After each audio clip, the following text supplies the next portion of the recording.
Olá, boa noite. Começa agora o seu programa Opinião, aqui direto da TV Pantanal, canal 22.1, uma emissora do Grupo Gazeta de Comunicação aqui de Cuiabá, Mato Grosso, centro geodésico da América do Sul e o ponto equidistante entre o Atlântico e o Pacífico.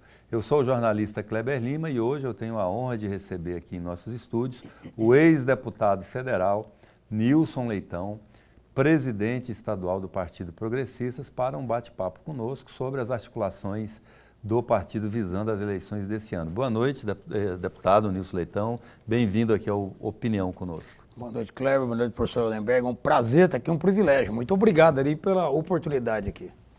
E ao meu lado, o decano aqui da bancada do Opinião, o cadeira 001, tinha isso no PSDB, né? Cadeira 001 da bancada. O Paulo Ronan da bancada aqui, professor Hollenberg Alves. Boa noite, professor. Boa noite, Kleber. Boa noite, presidente. É muito bom tê-lo aqui, viu? E um grande abraço. Mais um grande abraço mesmo a todos os nossos telespectadores. E lembrando a você que o programa Opinião é transmitido ao vivo, simultaneamente, pelo portal Gazeta Digital e também pelo perfil da TV Pantanal no Facebook. TV Pantanal-Rede TV.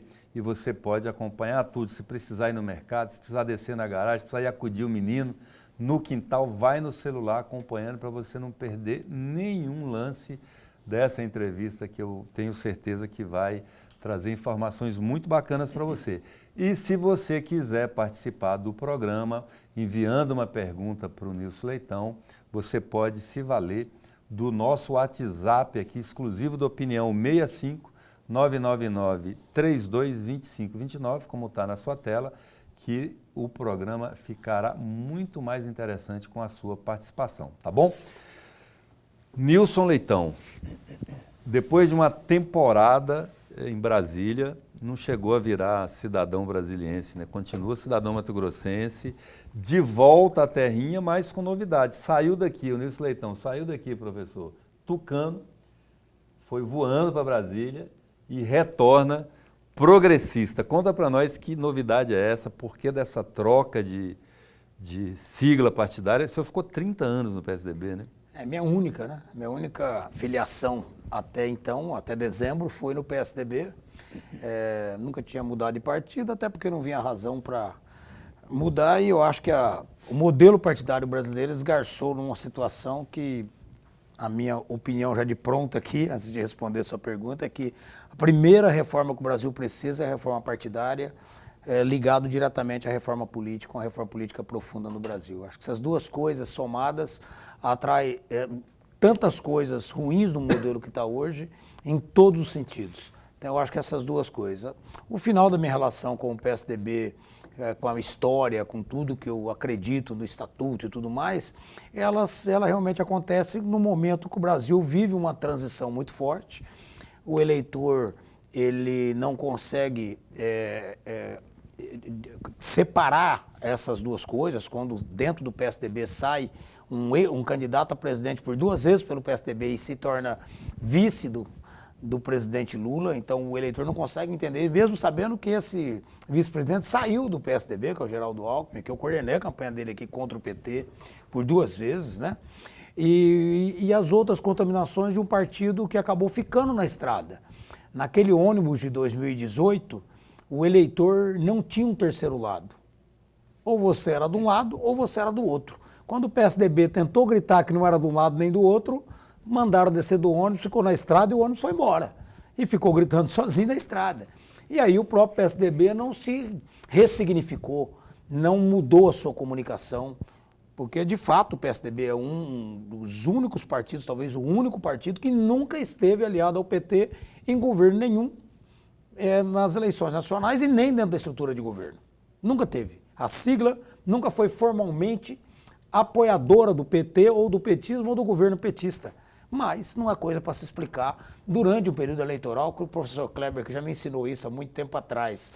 Eleição que se explica, você não consegue se comunicar com um projeto, com tudo isso. Então isso ocorreu em 2018 e agora, quando a gente percebe essa dificuldade, eu tentei até permanecer, montar chapa no PSDB, não dei conta.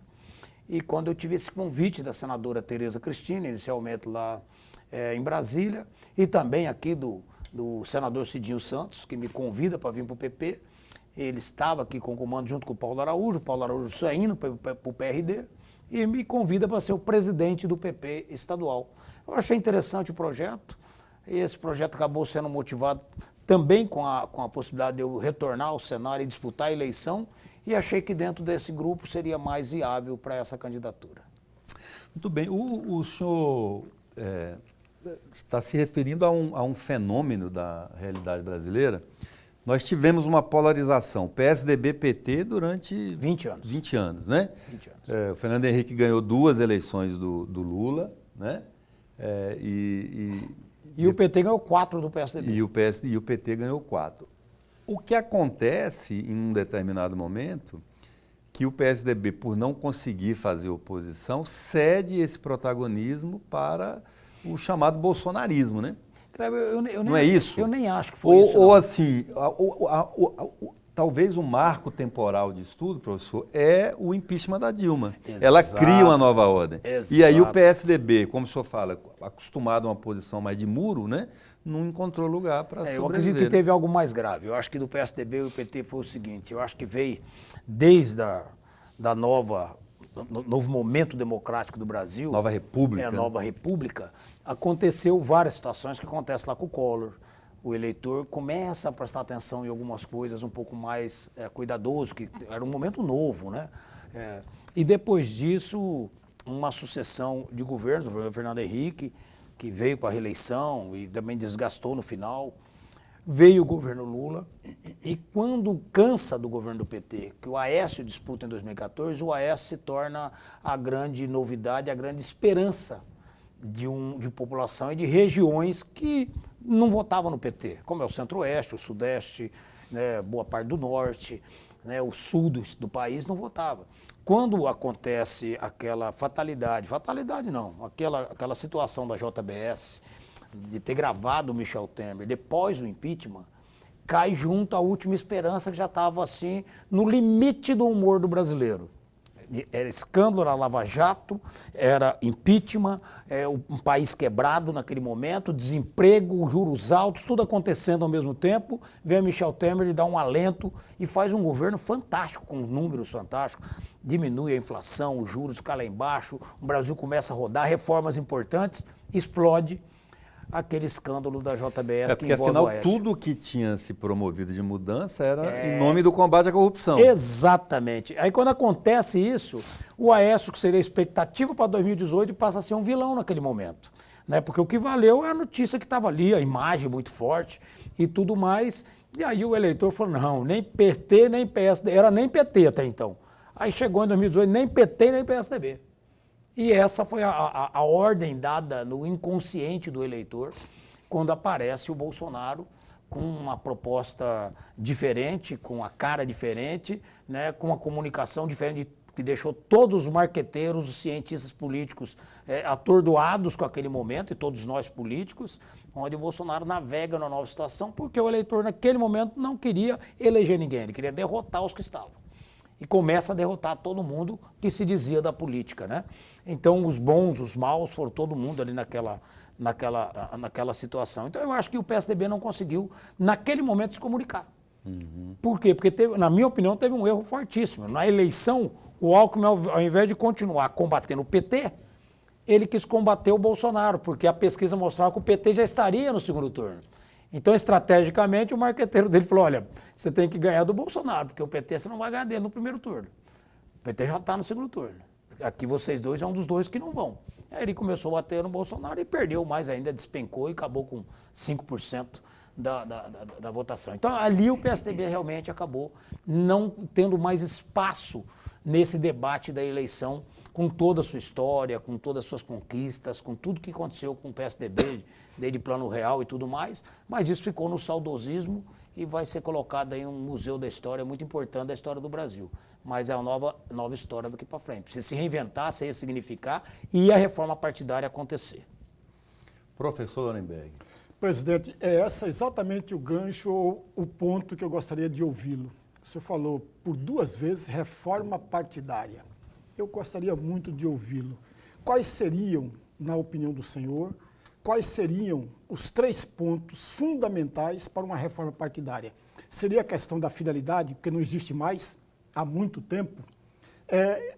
Eu estou provocando a reflexão do senhor, não estou fazendo nenhuma afirmação. Seria, por exemplo, a questão de 4 anos, esteja filiado há 4 anos para poder ser candidato a alguma coisa, porque hoje são 6 meses. O que são 6 meses? Nada. Seria 4 anos, eu estou provocando a reflexão, quais seriam os 3 pontos fundamentais para que nós tivéssemos, de fato, uma reforma partidária. Bom, você falou 2 pontos importantíssimos, só que do lado de cá tem que retomar algumas coisas. Primeiro, não existe fidelidade num país que está abrindo um abismo entre quem paga a conta e quem decide o que vai acontecer com o país. O setor privado está ficando distante do comando político. Isso é muito ruim para a democracia. Nem tão dentro e nem tão longe. Mas com financiamento público de campanha, com financiamento público do partido, se tornou uma distância, os partidos estão se tornando um cartório e um presidente sozinho, que tem uma empresa, na verdade, geralmente o tesoureiro, o seu secretário é alguém que ele nomeia ou contrata, ele define quem vai ser candidato no país. Acabou o debate, acabou as convenções, acabou a democracia partidária. Acabou. Simplesmente acabou.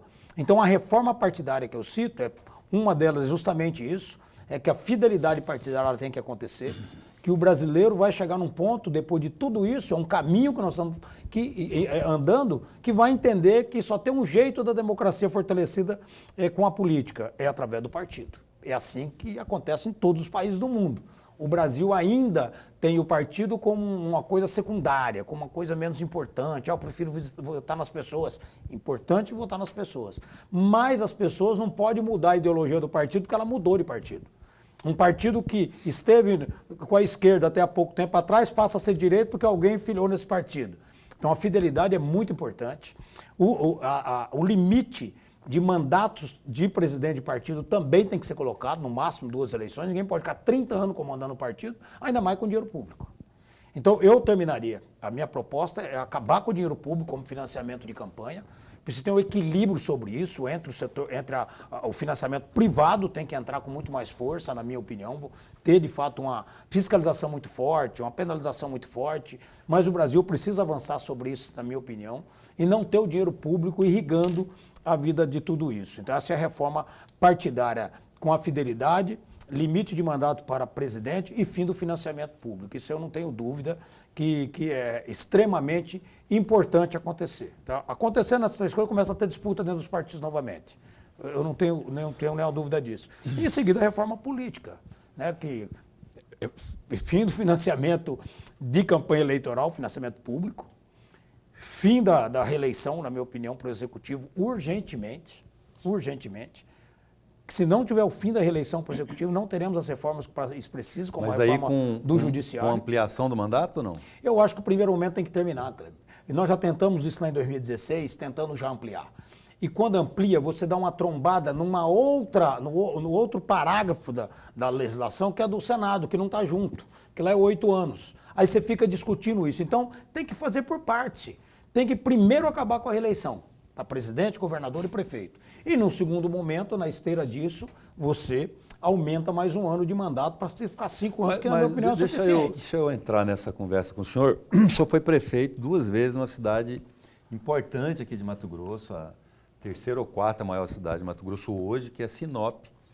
E o senhor tem plena condição de saber se em apenas 4 anos é possível fazer um planejamento que dê resultado prático para a cidade. O problema, a reeleição ela é boa, mas para um país que está pronto, com uma outra conjuntura e com um sistema de fato em que não vai ter corrupção.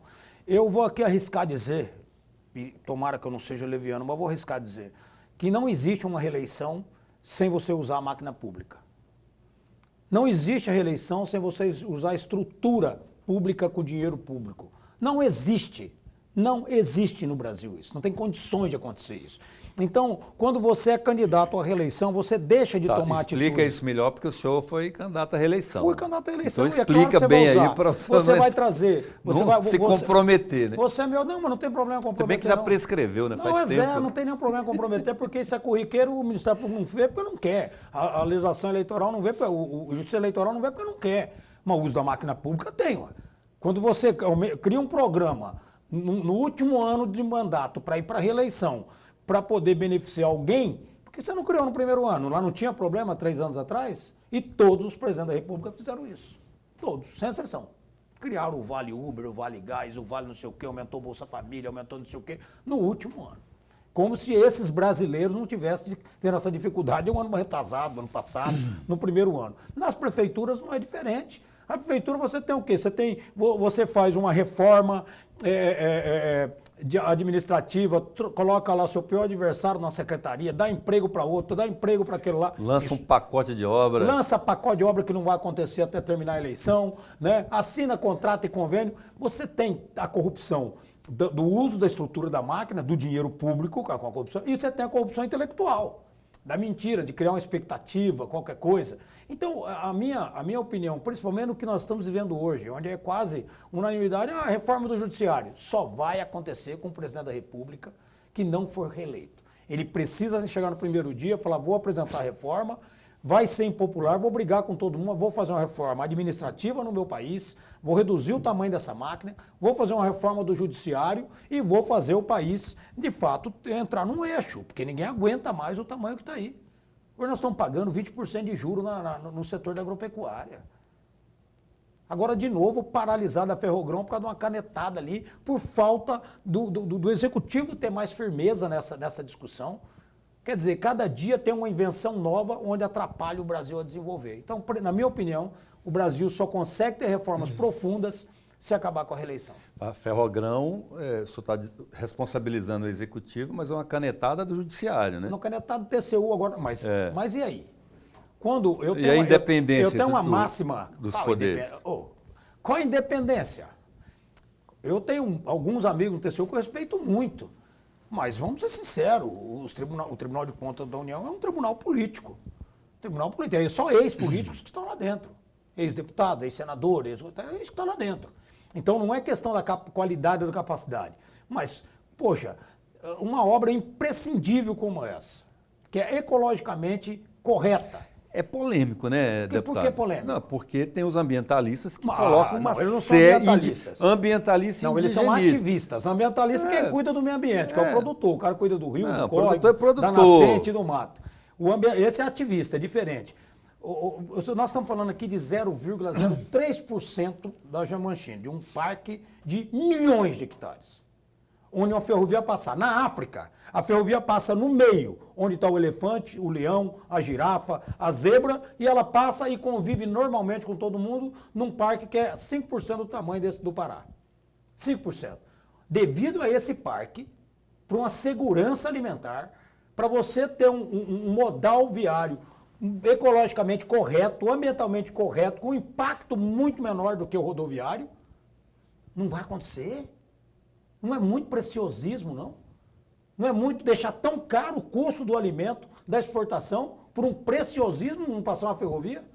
Um país rodoviário, capenga, com estradas que não são tão maravilhosas assim, e você não vai enfrentar uma coisa dessa? Precisa de um presidente ter a coragem de falar, olha, eu preciso passar energia aqui para salvar aquele povo mais pobre. Eu preciso passar a 158 aqui e terminar essa estrada. Eu preciso ter coragem de fazer isso. Porque o indígena mesmo, o indígena não é contra isso. Não é contra isso. Eu já fiz audiências públicas com 300 líderes indígenas. Eles não são contra isso. Indígena quer, assim, com todo respeito... Ele não quer asfalto? Não, indígena quer caminhonete, quer não, celular, não é né? Então, assim, indígina no Brasil, ele deputado... quer viver, ele quer trabalhar, olha a maioria. Só, indígena no Brasil é corrompido por espelho há 520 anos. Não, mas eu não generalizo de jeito nenhum, porque eu conversei com muitos. Olha aqui, ó. A produção de soja aqui no Parecis. Eu estou te falando, eu fiz uma audiência pública única da história do Congresso, com 300 indígenas. E tratamos de liberdade econômica. Eles não querem mais ficar dependendo de comprar uma cibalena com o dinheiro do Estado. Todos eles têm Bolsa Família. E está discutindo se a ferrovia vai passar ali. na beiradinha, sem invadir a vida de ninguém.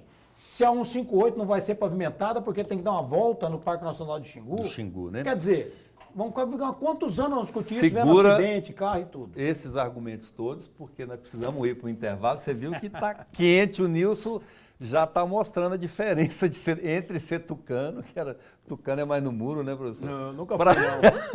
Para um nunca progressista, fui do muro, não. progressista com sangue no olho. E aí, você concorda com o deputado Nilson Leitão?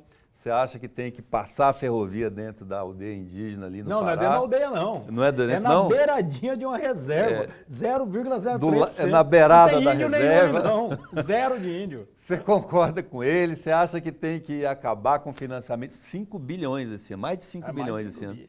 Para esse ano. Enfim, mande a sua opinião aqui no 999-322529, que nós vamos apimentar ainda mais esse debate. Aproveite o intervalo para mandar a sua opinião. Voltamos em 2 minutinhos.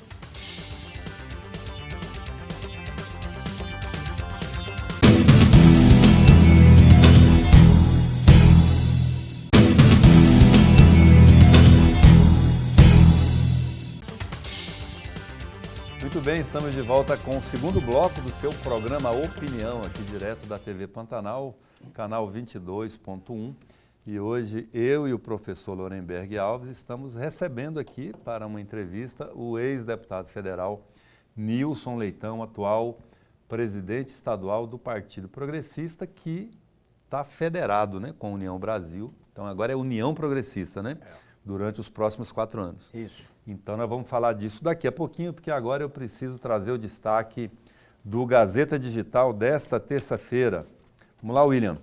Caso conturbado, presidente garante que saída de Vânia é página virada, entre aspas, mas critica a forma abrupta. É o presidente do Novo, né, que está falando isso.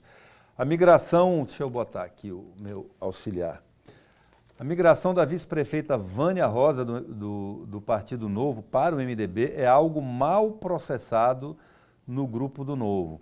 Apesar de alegar que o episódio é página virada, o presidente estadual do Novo, Rafael Alvarez Paulino, descreveu que a coronel não teve o reconhecimento aos esforços do partido, o que demonstra certo rancor dele, Rafael Alvarez. Durante o evento de filiação do Novo, nesta segunda-feira em Cuiabá, o presidente foi questionado sobre o enfraquecimento do grupo diante da ausência de nomes em cargos públicos. Isso porque, com a mudança de Vânia, restou Reginaldo Teixeira, secretário de Infraestrutura e Obras de Cuiabá, que assumirá também a Secretaria de Educação agora a partir da virada do mês. Abre aspas. Vânia foi um caso pontual e era algo que não estava encaixando. Ao longo do tempo, a gente viu isso, mas já é página virada. A gente confia muito no trabalho do Reginaldo, disse o presidente nacional do Novo, Rafael Alvarez, que esteve em Cuiabá ontem, né, na segunda-feira, fazendo aí um ato de filiação, filiou um ex-tucano lá também, o empresário Marcelo Maluf, né? Se bem que ele foi um tucano de curta temporada, né? Que ele chegou no PSDB tem 2 anos, Lorenberg. É isso mesmo. E já não ficou, lá era, enfim, coisas que acontecem, como diria o William Gomes, né? Você lembra do William Gomes? Você de casa lembra do saudoso William Gomes? Ele dizia assim, na Rádio Cultura de Cuiabá, falei, são coisas que acontecem, mas que não deveriam acontecer. E cada um que conclua como quiser. Deputado, nós vamos falar daqui a pouco sobre o PP, sobre as filiações, esse trabalho que o senhor está fazendo de reconfiguração do partido aqui em Mato Grosso, mas eu quero a sua opinião, inclusive, sobre uma pesquisa que foi publicada hoje por um instituto de fora, o Real Time Big Data, que traz assim, novidades sobre o cenário eleitoral, né, sobre a avaliação do governo, do governador Mauro Mendes, e o senhor agora como um aliado aí também do governo. Sua opinião é importante para nós aqui. Vamos lá, William? A pesquisa foi divulgada nesta terça-feira, dia 24, e está registrada no TRE-MT sob o número 0624-2026, tá? Então, nós vamos lá para a primeira informação, que é a espontânea de governador. E tem aí um dado assustador nesse leitão, que 70% dos eleitores, que é aquele número que está ali pertinho da marca da TV Pantanal, ali no canto inferior esquerdo da sua tela, 70% dos eleitores ainda não sabem dizer quem é o seu preferido espontaneamente, quando não é estimulado, apresentado ao eleitor nenhum número. Aí já vamos logo para o primeiro cenário estimulado, a próxima, William, que o cenário 1 estimulado. O Wellington Fagundes com 37%, Otaviano Pivetta, o Wellington do PL com 37%, Otaviano Pivetta com 22%, empatado tecnicamente com o Jaime Campos do União Brasil, com 20%, depois a Natasha Slessarenko com 9%. É a primeira pesquisa que apresenta o Otaviano Pivetta em segundo lugar, com crescimento. Em todas as outras pesquisas publicadas até então, ele aparecia com menos de 10%, né? Com um dígito ainda. Então, tem essa novidade aqui neste cenário 1, e tem um outro cenário sem o Jaime Campos, que ainda está nessa... Você vai falar disso daqui a pouco, porque ele está aí na sua federação, né? Se ele é ou não é candidato. Então, tem um cenário sem o Jaime Campos. O Wellington sai de 37 para 43, o Otaviano de 22 para 25 e a Natasha de 9, eu acho, para 12. Então, assim, consolida aí a liderança do Wellington Fagundes, né? Aí mais um dado dessa pesquisa que eu selecionei aqui, que é os cenários de segundo turno. Todos o Wellington ganha, e temos aí a rejeição também para governador, que é esse próximo aí, eu acho. Pode ir para o próximo, Caroline? Que é o da rejeição, lá da página 22, que o Jaime Campos lidera, com 47%, seguido da Natasha. Saúde para o senhor, deputado. Amém. E 29% para o Wellington Fagundes. É falta de educação, né? A pessoa espirrada lá da gente, a gente não deseja saúde para a pessoa, né? E tem gente que... eu deveria vir de paletó, porque está muito frio. Está frio aí?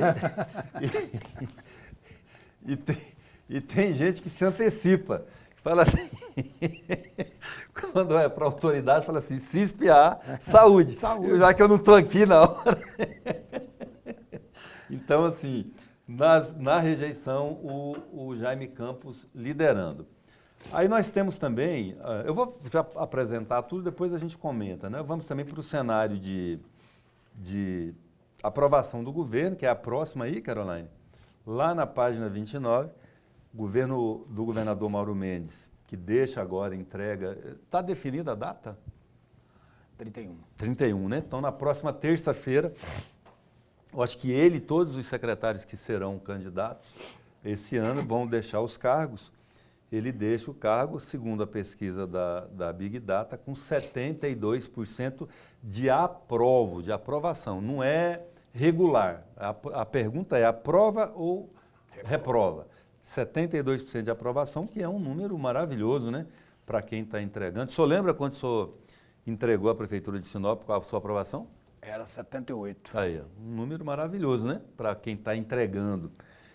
E também tem aí a próxima tela, que fala um pouquinho das prioridades que o Instituto ouviu, né, da população.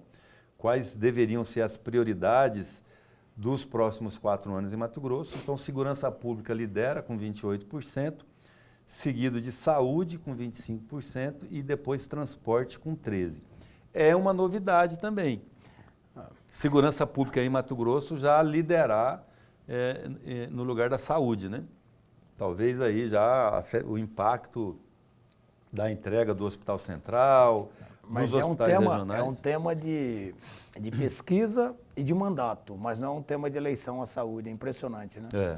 Como o eleitor não exige isso durante a campanha, né? É isso aí.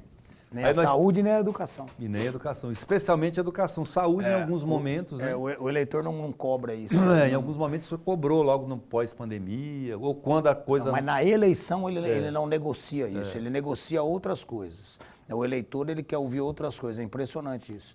A saúde e a educação não são temas que ultimamente, em algumas eleições para cá, tem sido de fato uma condicionante do eleitor para votar. É impressionante. Muito bem. Aqui a gente tem também, para a gente já passar para o debate, um cenário de Senado. Tem o cenário 1 aí. Tem uma seguinte, que é o consolidado já, Caroline. Na página seguinte fica melhor já, para a gente não precisa ficar fazendo conta. Já está feita a conta, que é o consolidado. A próxima tela, se você puder passar aí, técnica. Que é esse aí, eu acho. Isso aí.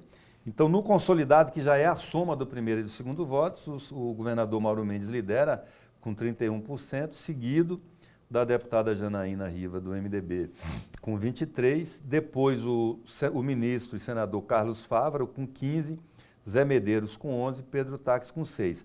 Outra novidade, o Carlos Fávaro em terceiro lugar. É a primeira vez, a primeira pesquisa que apresenta o Carlos Fávaro nessa posição. Ele sempre aparecia junto com o Medeiros ali nas últimas posições. Curiosamente, o Pedro Táxi que estava figurando em terceiro lugar. E tem um outro cenário com o Jaime Campos, que eu não separei para mostrar ali, mas eu vou falar, que é Mauro 28, Janaína 21, Carlos Fávaro 12 e o Jaime com 10. Tá aí, Nilson. O que você achou da pesquisa? Você que está acompanhando, você deve conhecer outras pesquisas também. Está batendo, está na média, está diferentona? Como é que você avalia? Você é um especialista nisso, né, Cleber? Sabe que às vezes cada um tem um método, uma forma, né, de professor de colocar. Eu acho que pesquisa agora é isso, é um retrato de momento. Daqui a 5 dias, uma semana, né, muda o governo, Mauro vai para a campanha. E vai ter esse debate a partir de agora. Eu acho que é um retrato disso aí. Não tinha visto ainda o Wellington com esse número tão alto e nenhuma outra pesquisa que eu tive acesso, né? Sempre na casa dos 25, 24, nunca vi passar dos 30, né? Nas outras pesquisas que eu li. Tá? Não precisa ser verdade essa, mas eu não vi nenhuma. É a primeira que eu vejo romper a casa dos 30, né? Eu tenho falado isso, que nenhum dos candidatos rompeu aí 27. Na 28, estimulada? 30. Você não tinha na visto estimulada. Na estimulada.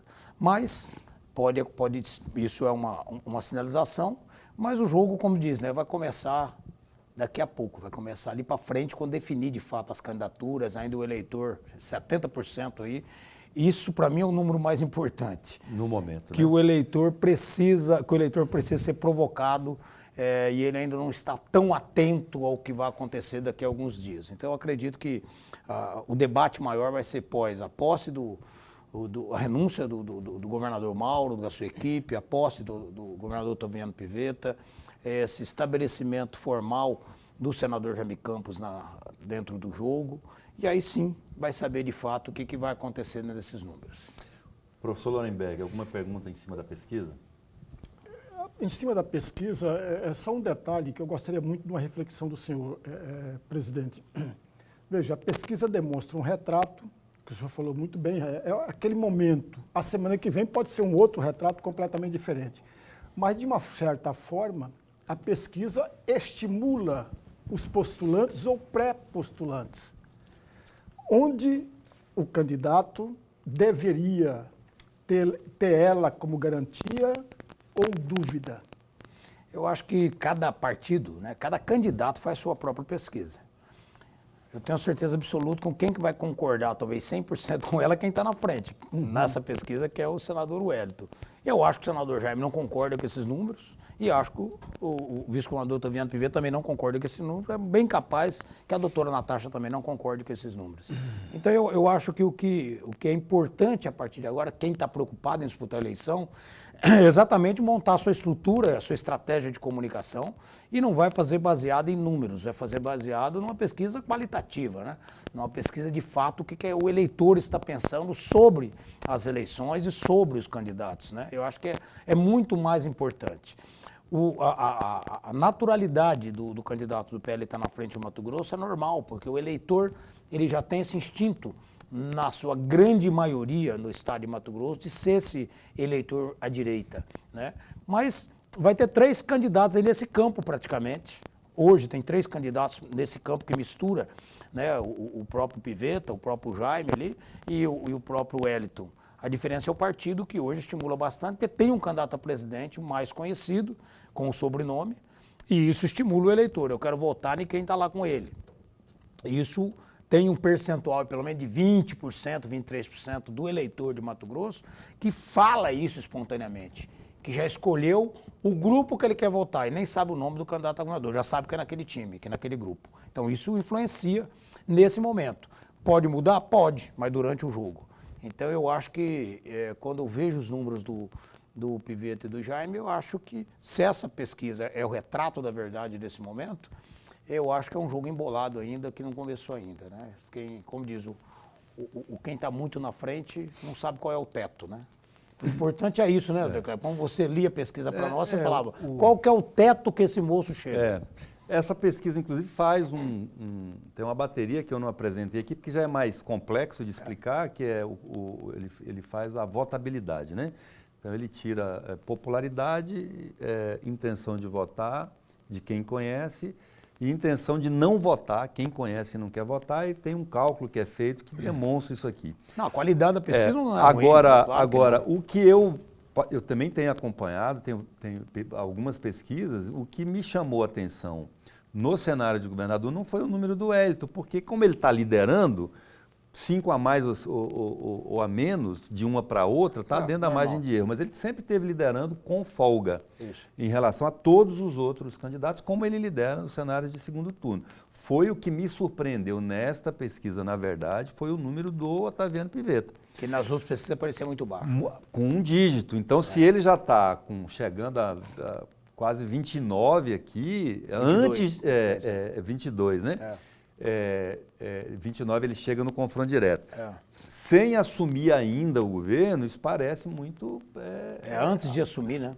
Alvissareiro para ele, né? Que agora ele, assumindo o governo, tendo toda essa exposição de mídia que hoje está concentrada no governador, Mauro Mendes, passará para ele. E tem um detalhe. Por 90 dias, tem um pelo detalhe. menos. Tanto o vice-governador Otaviano Pivetta como o Jaime Campos estão no mesmo grupo político.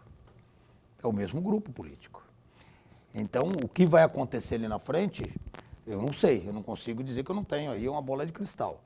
Mas o Otaviano Pivetta é um candidato desse grupo, como vice-governador do governador Mauro Mendes, no Republicano. E o Jaime Campos coloca o seu nome como pré-candidato a governador dentro do União Brasil, União Progressista agora, como também uma alternativa desse grupo. Desse grupo. Eu, particularmente, acho muito difícil separar. Eu acho que vai ser um dos dois, não vai ser os dois, na minha opinião.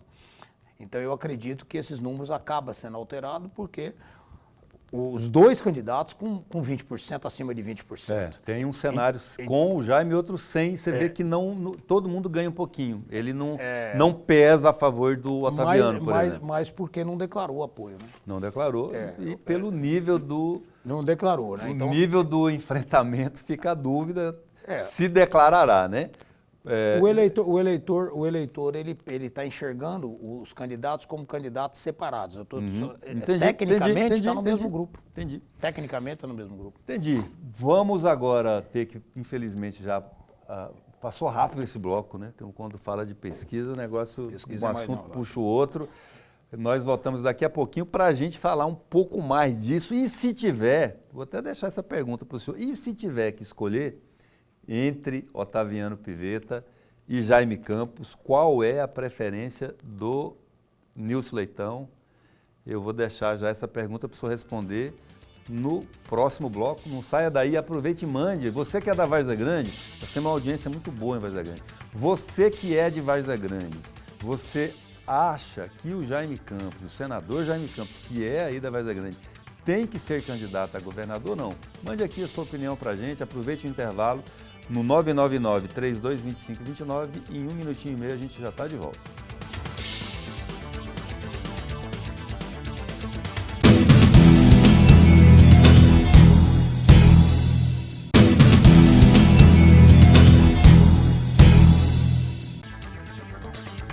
Muito bem, estamos de volta com o terceiro e último bloco do programa Opinião desta terça-feira, dia 24 de março de 2026, direto aqui da TV Pantanal, canal 22.1, e hoje conversando com o ex-deputado federal e presidente estadual do PP, Nilson Leitão. Eu deixei uma pergunta para o senhor no bloco anterior.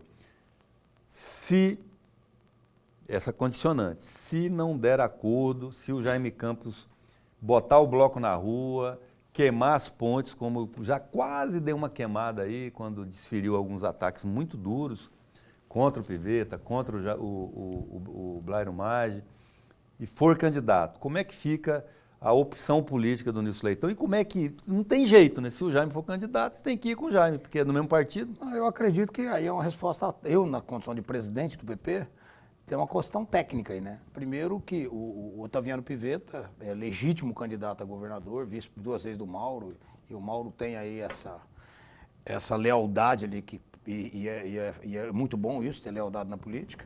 Ele é do Republicano. Eu sou presidente do PP e o Mauro Mendes, presidente da União Brasil. O senador Jaime Campos, que tem toda a condição de ser o candidato a governador e legitimidade, como qualquer filiado, imagina um senador, né? Ele vai passar por esse crivo e o que vai chegar? Vai chegar naquilo que tem que chegar, que é lá na convenção, onde o partido vai ter que decidir se apoia o candidato do time, né? Que é dentro do grupo que seria o senador Jaime Campos, ou não, para apoiar o candidato de outra sigla. É simples, é técnico, não tem muito o que discutir isso. Mas eu quero aqui provocar uma outra coisa. O Brasil... eu ouvi muita gente, alguns jornalistas já me entrevistaram nesse mesmo assunto e falaram assim, mas você não acha complicado essa disputa? Não, eu acho maravilhosa. O presidente americano, para ser candidato a presidente, ele um ano antes das eleições, rodando em todos os estados, para convencer o seu filiado do partido, os seus delegados, a eleger ele como candidato. Prévias, o Brasil, né? Precisa ser numa escolha lá no gabinete em Brasília, porque eu tenho que ir lá perguntar para o fulano se eu posso ser candidato ou não. O E Lula cadê a também democracia partidária? O Lula já disputou prévia no PT. Tem que disputar. A disputa ela é salutar, ela não é ruim. Eu não vejo isso. Aliás, a minha sugestão é até outra. O Pivetta e o Jaime têm que debater esse assunto publicamente mesmo, sobre as possibilidades, combinado, com todo respeito, né, com toda a qualidade do debate. Com isso pode até isolar os adversários ali da mídia, né? Porque vai ficar os dois ali debatendo e tal, quem vai ser. Isso é uma estratégia que poderia ser usada, inclusive, não é? Não está sendo, mas poderia ser, né? Mas ninguém tem o direito nesse grupo de falar assim, olha, vamos tirar a legitimidade de alguém que está aí nessa situação. Esse grupo está muito bem servido com 2 grandes nomes, 2 bons nomes, que pode ser candidato a governador. Nilson, no Brasil... todas as pesquisas mostram isso e o menino da Quest tem estudado isso com profundidade. A polarização coloca aproximadamente 18% em cada extremo. 18% vota na ultradireita, seja quem for o candidato, e 18% na ultraesquerda, no PT, seja quem for o candidato. Se for o Lula, se for o Haddad, se for a Janja, não interessa, 18%. Tem os indecisos e no meio tem 56% dos eleitores que se declaram de centro e que seriam esses os eleitores que decidiriam a eleição. Quem conseguir mais desse eleitor de centro. Em Mato Grosso, essa balança é um pouco desequilibrada, né? Aqui chega quase o dobro. Mas você tem, em algumas pesquisas que, por exemplo, o Mauro Mendes tem 72% de aprovação, mas tem 26% de reprovação. O PT aqui, o Lula, o presidente Lula, tem entre 30% e 35% de aprovação de uma pesquisa pela outra, né? E aí o senhor falou uma coisa interessante agora há pouco, que nesse leito da direita de Mato Grosso, que é maior, já admitimos isso, existem mais candidatos. Todo mundo é direita em Mato Grosso. Só tem uma candidata que não é, que é a Natasha. Isso não, no cenário de sair Pivetta, Wellington e Jaime, isso não favorece a ida da Natasha para o segundo turno com um deles? Eu acredito que não. Eu acredito que ela não consiga, assim, é minha opinião. Eu acho a Natasha, a doutora Natasha, tem um maior carinho por ela e adoro ela, mas estou dizendo aqui de política, de lado partidário, eu acho que vai acabar contaminando de uma forma esses três e quem vai para o segundo turno está entre os três aqui. Está entre os três. Eu acho que essa vai ser a leitura. Para o Senado pode ser uma leitura diferente, mas para o governo eu acredito que não, é muito difícil. Porque você tem uma questão mudar. Matemática, olha só, se tem 35, que é o teto, essa, né? O teto da Você tem razão, mas assim, é que a minha cabeça está fixada que não terá 3 aqui nesse campo, terá 2, né? Mas se tiver os 3, pode acontecer isso. Mas assim, se os dois estiverem meio pau a pau também, se sejam 2, você tem 65, dividido por 2 dá 37,5. Isso aí. Contra 35, a possibilidade dela ir para o segundo turno é muito real. E com um diferencial. A única mulher disputando uma eleição de governador do estado, eu não me lembro, você lembra de alguma mulher? A Séries? Não, a Séries nunca disputou o governo do estado. Nós não tivemos ainda uma mulher disputando a eleição do governo. A esposa do Manuel, né? Mas foi candidata. Teve. A esposa do Manuel disputou. Ele disputou. Que aquela foi meio plebiscitária, aquela eleição, a reeleição do Mauro Mendes, né? Num momento em que o feminicídio tanto que a segurança pública é o tema principal hoje da eleição, e o feminicídio dentro da segurança pública, o principal deles. Altíssimo. Né? Então, assim, não sei, é uma curiosidade que eu queria, sua opinião, você já manifestou. Vamos aproveitar o tempo que nos resta para falar do PP, como é que o senhor está organizando essa chapa, está tendo uma movimentação grande, eu conheço algumas listas, professor Lorenberg, que eu estou acompanhando isso, eu estou fazendo as minhas listas lá também, eu ligo para um, ligo para outro e vou preenchendo. Tem nomes que estão em todas as listas. Óbvio. Né? Para federal e para estadual. Como é que estão os nomes mais seguros do PP para federal? Vamos começar por aí que é mais fácil. Na verdade, o PP ele tem... Nós vamos acabar de fechar essa situação, ainda bem que aqui o programa é ao vivo, né?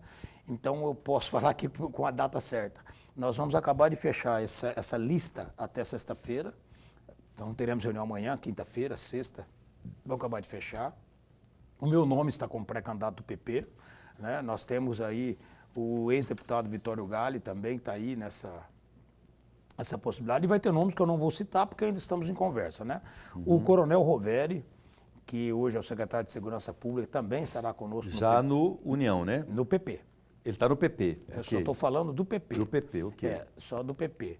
Nós temos outros nomes que estão sendo trabalhados, como nomes novos, né, que surgem, como o Aníbal Barros, o Wagner Ramos, que também está sendo trabalhado aí a possibilidade de algumas mulheres. E tem 3 nomes aí, que talvez nem vai caber todo mundo, porque somos em 9. Só cabe 9 candidatos, né? Desses 9, 3 tem que ser mulheres. Né? E você tem a União Brasil. União Brasil, hoje tem o Fábio Garcia e tem a Gisela. E a possibilidade da primeira-dama Virgínia. Né? Então existe ainda, tudo isso é possibilidade. Então essa formação toda com mais nomes, aí nós temos hoje 14 nomes no total, que vai ter que ficar 9 no final das contas.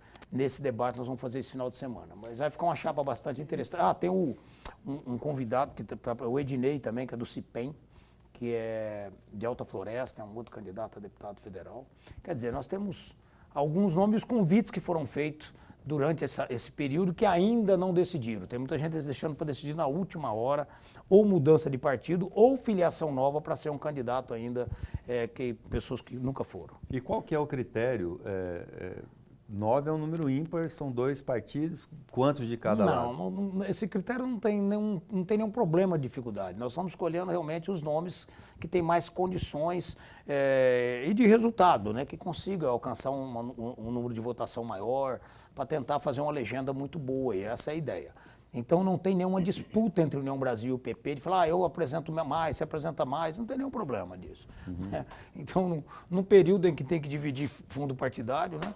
Então, deixa que é sua, que é melhor, e vai entregando, que às vezes é melhor. Mas eu acho que vai ser mais ou menos meio a meio ali, não tem 5 para um, 4 para outro. Entendi.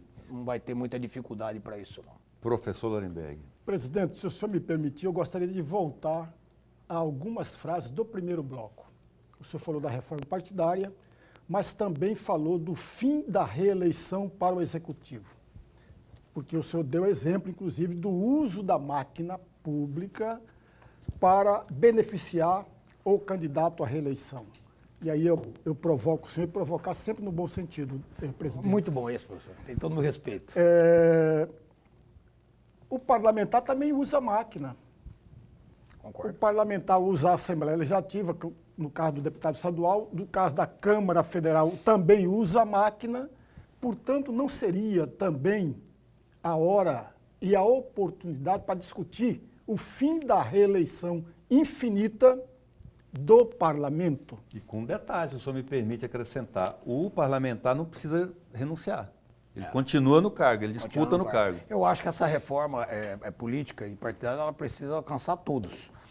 Eu só acho que, eu estou falando uma questão de lógica, a minha cabeça, por ter vivido 8 anos na Câmara e dos 8, 7 eu ter sido líder, talvez eu esteja sendo muito pragmático, né? E você tem razão. Mas, na verdade, na prática, para isso acontecer, eu estou falando aqui o que pode ser feito, o que é possível fazer. Você tem que ir por parte. Você acaba com a reeleição do Executivo. Eu comecei uma reforma da redução da máquina pública pelo Congresso. Eu apresentei uma PEC para reduzir a quantidade de senador, deputado federal e deputado estadual. Numa economia bastante grande aí na época. 200 assinaturas, a PEC está lá, depois eu fui para o Senado e perdi a eleição, a PEC está lá parada. É um tema que eu quero voltar. Eu não acredito em quantidade de deputados. O Mato Grosso precisa ter 10, 12 representantes. Não, precisamos ter qualidade, pô. Se fosse por quantidade, o presidente do Senado não seria do Amapá, que é um estado bem menor que o nosso. Então é qualidade. Eu sou a favor de reduzir isso tudo, limitar. Mas aí, você está dizendo do uso da máquina, eu acho que é esse critério do uso da máquina que está errado mesmo. Tem que ser fiscalizado, proibido, impeditivo. E vou te falar uma outra coisa que está assim destruindo esse modelo político de forma a ter até uma compra de voto formalizada, que são as emendas. Uhum. As emendas parlamentares, se ninguém tem coragem de falar, eu falo, porque o tempo que nós tínhamos emenda, que não era impositiva, e eu votei para ser impositiva, acho que tem que ser impositiva, mas era de 12 milhões e a metade era para a saúde. Agora, como é que você tem 50 milhões no caso da Câmara Federal e do Senado, que são 30 bilhões de reais, 30 bi, para ser distribuído por 600 pessoas de forma aleatória, onde não tem um planejamento? É para resolver o problema de quem esses 30 bilhões? Num país onde você precisa ainda andar quilômetros para poder tratar do câncer, andar quilômetros para fazer hemodiálise, você precisa, às vezes, andar quilômetros para poder estudar, onde você não tem estrada vicinal pavimentada, isso não é sonho distante, né? Qualquer cidadezinha tem 2.000 quilômetros de estrada aí para fazer, então você pode manter o valor, não tem problema, mas dentro de um programa planejado com as suas prioridades regionais. A prioridade de Mato Grosso não é a mesma do Piauí, mas lá tem as prioridades deles, aqui nós temos a nossa. Então eu acredito que você tirar esse poderio da distribuição do dinheiro público para pagar show, para pagar o evento não sei de quem, e ao invés de fazer aquilo que vai fazer uma mudança estrutural no país, isso tem que acontecer. E eu vou fazer essa proposta, você não tenha dúvida disso. Essa é a minha proposta de campanha, inclusive, de poder fazer, porque eu sei que está errado. Eu fui prefeito. Eu não quero receber lá dinheiro para show, dinheiro para trator, dinheiro para não sei. Não, eu quero ter um programa para resolver problemas fundamentais e estruturais de uma cidade, de uma região. Então eu acho que começa por aí. Para poder chegar no ponto, para terminar com a reeleição, eu gosto muito do modelo americano. Eu gosto muito, mas aqui no Brasil não cabe a reeleição, na minha opinião. Então, o modelo legislativo, você elege, com 2 anos você faz uma outra eleição. Então você testa aquele candidato se é para ele ficar ou não. E aí geralmente troca. O legislativo, historicamente, nos países desenvolvidos, eles mantêm, eles são garantidos pela experiência, pela antiguidade, mas aí é um caminho culturalmente que nós temos que modificar. Hoje é preciso dar uma reforma, eu vou mais além, eu acho que o Brasil precisa sentar e rever a sua Constituição, enxugá-la e acabar com tanto penduricalho que tem aí, um país que ainda é administrado muitas vezes por portarias e decretos. Nilson, qual que é a meta dessa chapa de federal? Fazer quantos? Eu queria fazer os 8, né? Mas não não dá. vai ter jeito, né? Só teve uma vez aqui, uma ocasião Jaime, que isso né? aconteceu, com o Jaime, em 90. Ele fez os 8, né? Ele fez, como se É, diz no na popular, verdade, aí barba, tem muita- cabelo e bigode. Eu não sou muito, até brinco com meus colegas, né, candidatos, né, de estaduais, federais, que eles falam, olha, eu estou fazendo conta, qual partido que é melhor. Eu sou muito burro para isso, eu não dou conta de fazer esse tipo de cálculo. Não é que eu não sei fazer conta, eu até sou bom de conta, mas eu não acredito nessas contas, porque a eleição é uma coisa interessante. Eu nunca esperei ser o deputado mais votado em Mato Grosso. Eu tive apoio de 2 prefeitos, somando os 2 tinha 20 mil habitantes. E fui mais votado e até hoje sou mais votado, de 2014 para cá não superaram esse número. Né? Antes de mim já teve mais votos, mas depois não. Mas esse cálculo, a gente trabalha para ter 2, no mínimo.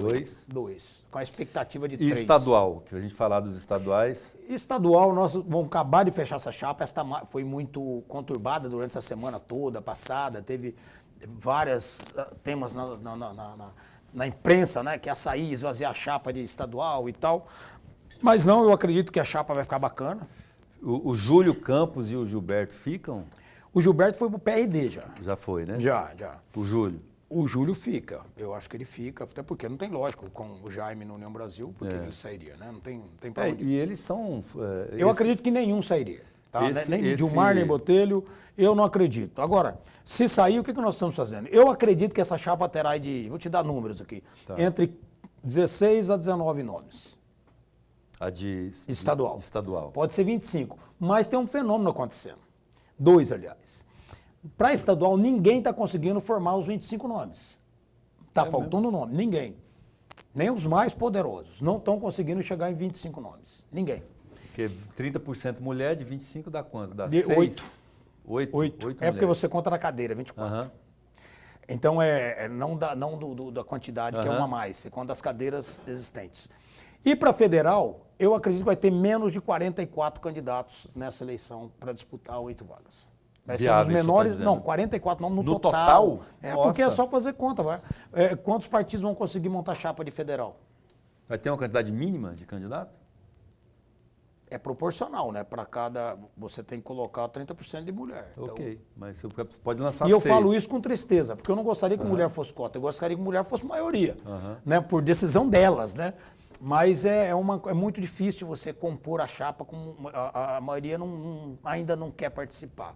Mas vamos ter mulheres. Muito bem, boa sorte para o senhor aí nesse trabalho de montagem das chapas e já fica o convite para o senhor retornar aqui no momento posterior a esse prazo aí dessa troca-troca, né, vamos dizer assim, de partidos que está tendo generalizada, o senhor voltar aqui e fazer um balanço disso para a gente. Grato ao senhor pela presença, boa sorte. Professor, grato e boa sorte ao senhor até também, amanhã. muito boa noite. E a você de casa, nosso muito obrigado, como sempre, e até amanhã, se Deus quiser. Fica aí o nosso abraço.